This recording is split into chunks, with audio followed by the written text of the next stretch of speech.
Joining us now is Neysun Mahboubi. He is a research scholar at the Center for the Study of Contemporary China at the University of Pennsylvania. Welcome to the program.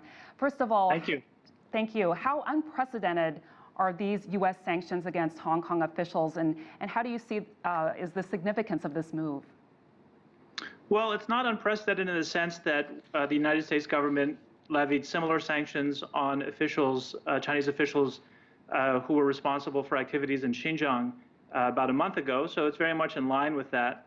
As far as the significance, I'd say that in both cases, they're actually quite carefully calibrated. They are limited to individuals, and as your report just said, individuals who do not probably have significant or any assets abroad.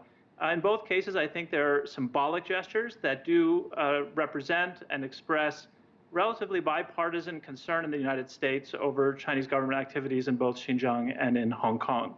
But they do not go further in ways that could be even more aggressive vis-a-vis the Chinese government.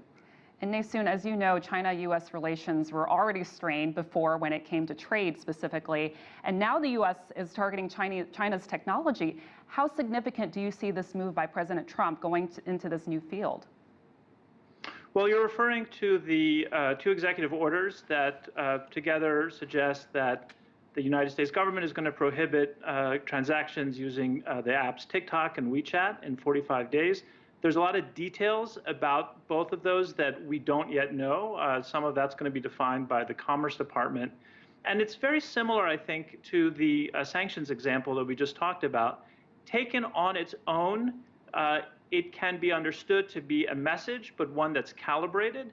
I think the significance at the moment in U.S.-China relations is that you have this flurry of activities, 4 or 5 different things, including the 2 we've discussed so far, that collectively are capturing a lot of people's attention. But in any given case, we could say that there are ways in which they're calibrated and not to overstate the impact of them. And TikTok and WeChat are wildly popular around the world, so that move has gotten a lot of attention from people. Do you think this backlash from users could translate into real pressure for Trump to reverse course? And if not, what about the effects on his re-election chances, do you think? Well, you know, I think they're 2 different types of apps, and they reach different kinds of audiences, and banning some transactions or even banning the use of them has different significance. TikTok is an app that I personally am not on, but I take it a lot of teenagers in the U.S. are on, and it's more of an entertainment type of thing. WeChat is a communication mechanism that binds together Americans in China, or makes them capable of conducting ordinary life, binds Chinese in America to their friends and family back home, binds Americans in China to Chinese colleagues. So banning WeChat, I think, as far as I'm concerned, is a more significant step. But again, we have to see exactly what the details are like 45 days from now. And as to how either of these things factor into the election, I think that we could speculate in lots of different directions. That's a harder thing for me to answer.